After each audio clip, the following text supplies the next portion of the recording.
You're listening to the TEPIS Paranormal Talking Point podcast, a show that discusses various aspects of the paranormal world, with paranormal news, ghost stories, interviews, and much more. And without further ado, let's get into some talking points. Hi guys, Scott here from TEPIS Paranormal, and welcome to episode 1 of the TEPIS Paranormal Talking Point podcast, a new show in which I plan on discussing a variety of aspects of the paranormal world. So for this episode, we're going to talk about a number of topics, the first of which is me. I thought it would be good for you as listeners to get to know me and to get to know my thoughts on the paranormal, as well as my interest, my beliefs, my experiences, and things that have happened to me. So let's get into it. I'm Scott. I'm the lead investigator and founder of TEPIS Paranormal. I am a firm believer in the paranormal, though I try and take a skeptical and scientific approach to everything I do. I'm not the sort of person that just instantly believes paranormal claims. I need proof, evidence, and I need to experience something myself. I'm also quite skeptical when it comes to certain elements of the paranormal, including psychics and things like mediums, though again I am willing to be proven wrong if I receive an experience based on a medium or psychic that I can't explain. My particular interest in the paranormal is in the fields of shadow figures, which are dark shadowy masses with weight and mass that have unexplainable sources. They're not shadows, they are people, but they're all black, they're sometimes fuzzy. It's like a shadow is just standing up right in front of you. I also have a keen interest in black-eyed ghost children, or BEKs as they're also known. This is a phenomenon that's worldwide and is frequently discussed in the news and in newspapers. Cannock Chase in the UK had a large number of sightings of black-eyed ghost children around 2014. Nobody quite knows where they came from or where they've since gone. Nobody knows why they were there. But the common theme of black-eyed ghost children is that they ask to gain entrance to a location. Once you let them in, they disappear.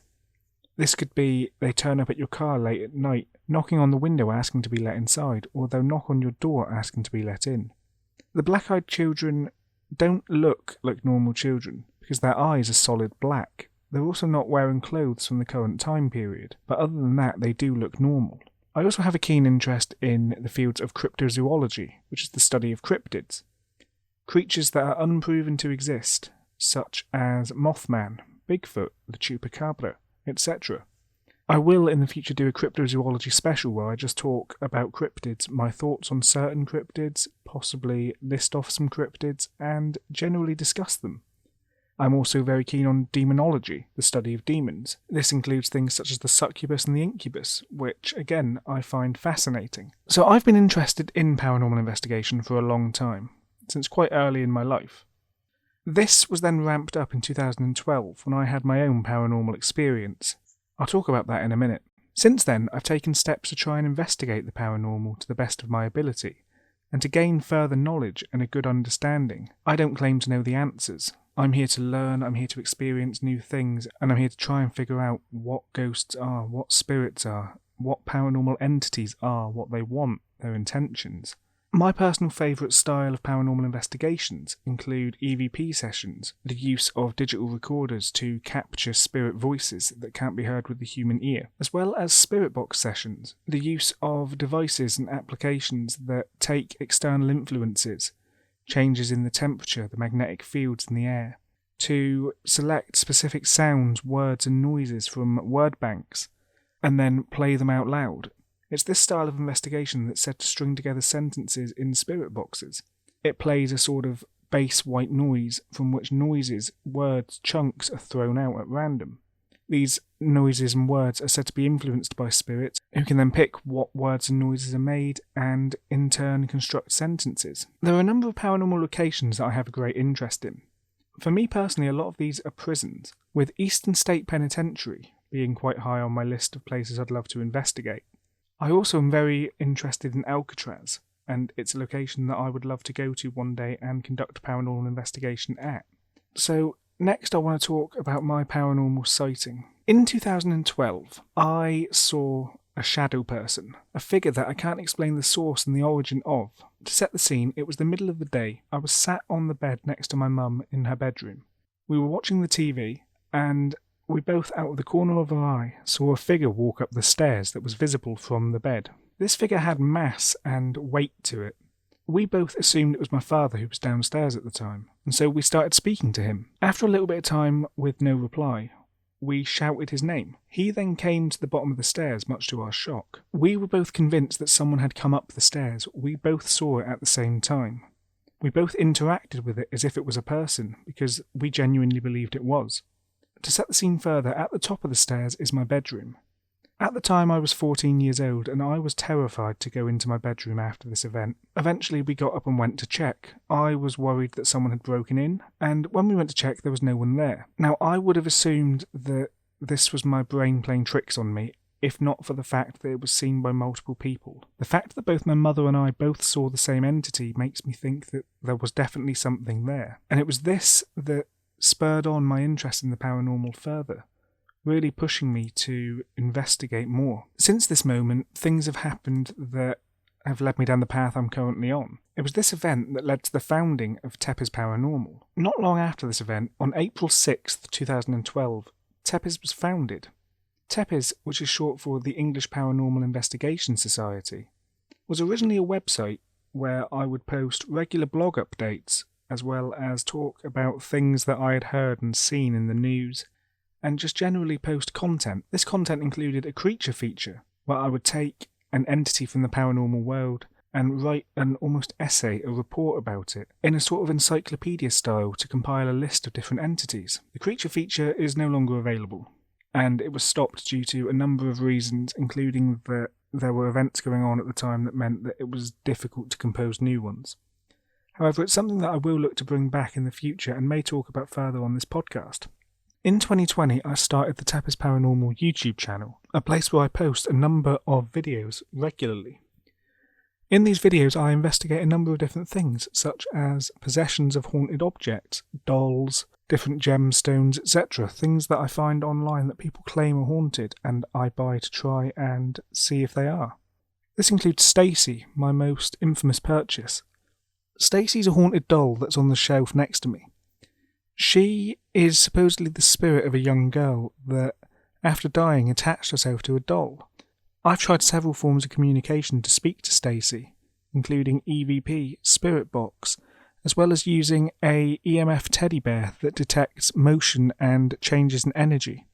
I've captured some unexplainable phenomenon from this, including voices when doing a Spirit Box session, and some answers to my questions that are slightly odd, though not definitive in any way. Since founding TEPIS Paranormal, TEPIS has gone on to do a number of different things. In 2018, TEPIS visited Rye Castle in the town of Rye.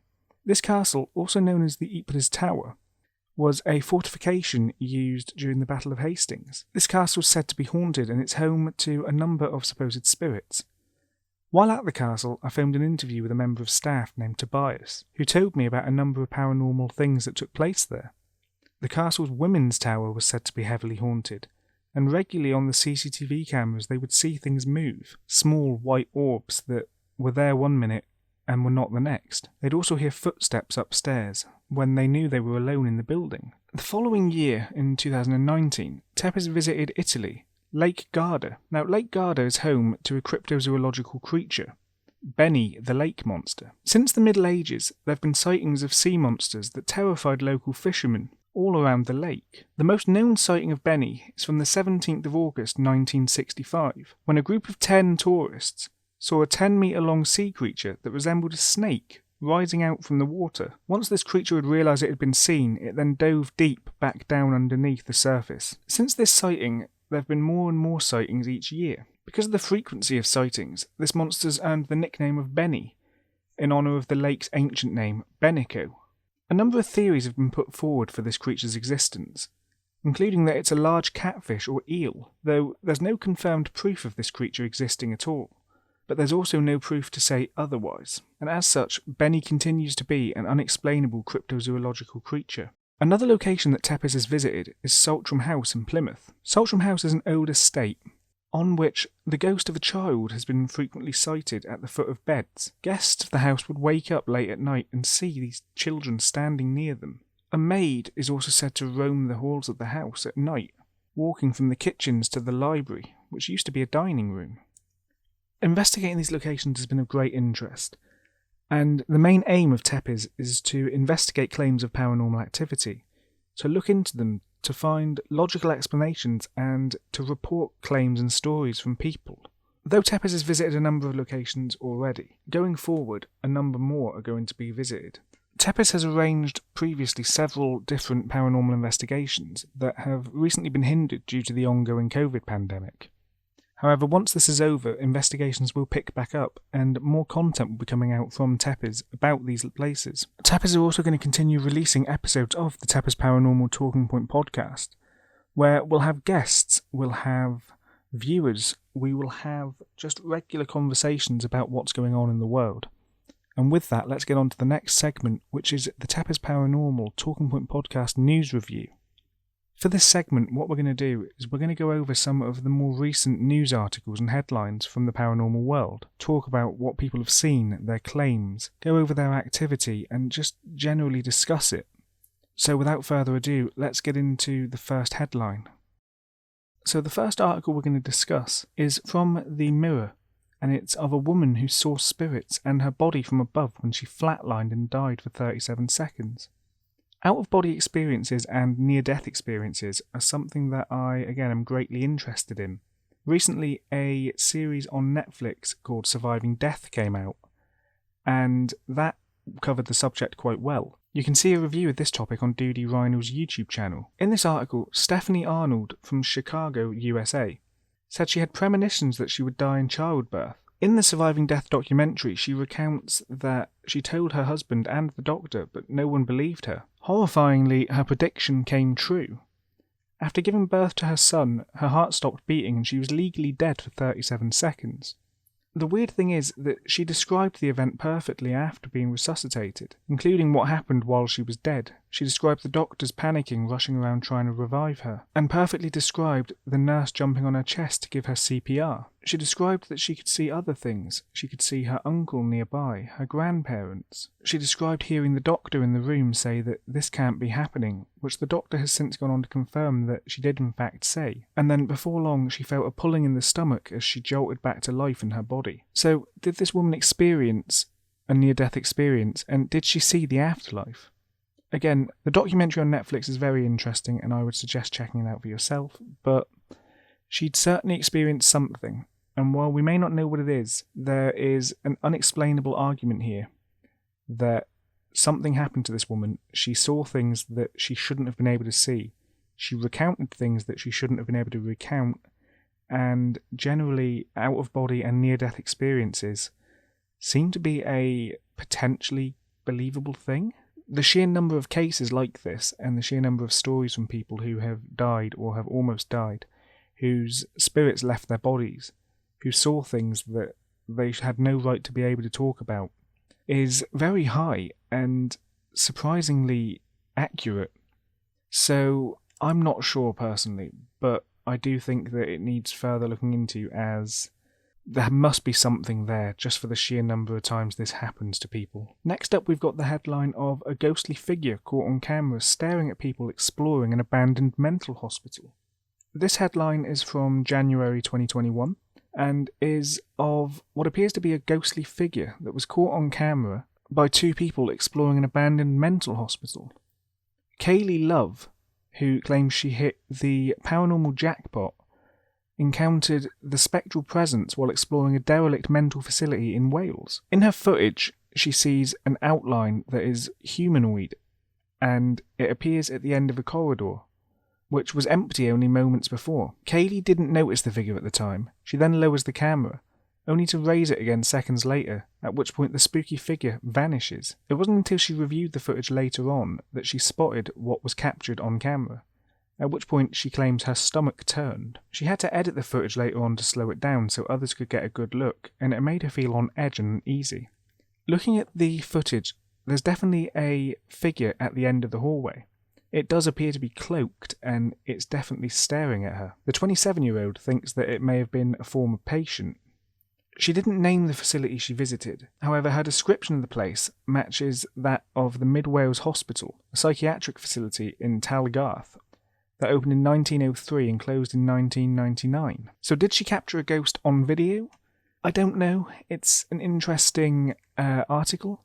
The picture and video that she captured is certainly odd, and the way that the creature is there one moment and not the next is bizarre at most. Again, I think a mental hospital is going to be a location that, if locations can be haunted, will be haunted, just because of the amount of heartbreak and turmoil that takes place within, the sheer level of emotion that goes on. Do I think she captured something paranormal on video? I'm not sure. I would like to say so, but it could easily have been faked. And that's the problem with a lot of paranormal footage. It's that it's easy to fake. If you experience it for yourself and you know that it's not faked, then obviously you're going to believe it much more. Like with my paranormal experience. People don't necessarily believe when I tell them, but because it happened to me, I know it happened. I believe it. And with that, let's get on to our third and final news headline for this episode of the TEPIS Paranormal Talking Point Pod. So the final article we're going to discuss is from late 2020, and it's titled Exorcist Haunted by Headless Ghosts and Spirits Cut in Half After Japan's Tsunami. So in Japan, there was a well-known tsunami in 2011. On March the 11th, just before 3 p.m, a huge earthquake erupted under the ocean, and this caused a large wave, which towered over Japan and destroyed a large area. This tsunami claimed the lives of more than 19,000 people. The massive waves, which reached around 133 feet, travelled at speeds of more than 400 miles an hour and crashed into the coast, and then travelled up to 6 miles inland, ferociously slamming and destroying anything in their path. People had mere minutes to flee their homes, with more than 100 evacuation sites being completely washed away. Many people drowned, but thousands more were killed by blunt force when objects such as trees and buildings were thrown aside and knocked into them. More than 120,000 buildings were destroyed, and roads as well as railway lines and homes were completely swept away or left without power. The tsunami also triggered meltdowns at the Fukushima nuclear power station, with most of the surrounding area still uninhabitable. And for a father of 2 in the area, following the tsunami, the ghosts that were associated with it became all too real for he and his children. They'd escaped the tsunami, but the waves destroyed their home. They later made it back and managed to salvage 2 Buddhist statues from the wreckage. When these Buddhist statues were brought to their new temporary housing, strange things began to happen. His 2 children suddenly got sick, and inexplicable chills seemed to follow the family through the house. He said a couple of times while he was lying in bed, he felt something walk across him, stepping across his chest. The worried dad felt there was only one place he could turn, and that was to exorcist Kensho Izawa. Izawa has helped countless families deal with ghosts following the tsunami, and said she's seen countless apparitions herself. She explained there are headless ghosts, and some missing hands or legs. Others are completely cut in half. People were killed in so many different ways during the disaster, and they were left like that in limbo. So it takes a heavy toll on us. We see them as they were when they died. The problem with the visions of ghostly figures became so severe in certain areas that taxi drivers were in fear of picking up spectres instead of living passengers. Immediately after the tragedy, a lot of local people sought the exorcist's help to make sure their loved ones were happy and managed to move on well in the afterlife. But as time went on, they came to her with new problems, with sightings and experiences they were having, and to get help. At first, she says, people came here wanting to find the bodies of their family members. Then they wanted to find out exactly how that person died and if their spirit was at peace. They've started wanting to transmit their own messages to the dead. For the father of 2, his problems ended when he built a shrine for the 2 Buddhist statues, and he regularly prays for them. He's still convinced that they're haunted, and now believes his caring actions are keeping the spirits at rest and appeased. So again, with a large traumatic event such as the tsunamis in Japan, there's going to be a lot of restless spirits associated with it. Do I necessarily believe that the exorcist can communicate with these spirits, and that they've been sighted and witnessed and experienced by people around?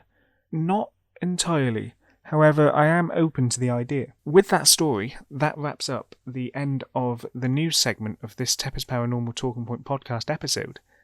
And with that, I'm going to end the episode here. So thank you for listening to episode 1 of the TEPIS Paranormal Talking Point podcast.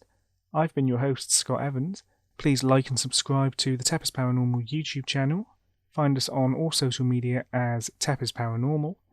Follow us for further updates, competitions and more. And I'll see you later. Thanks for listening.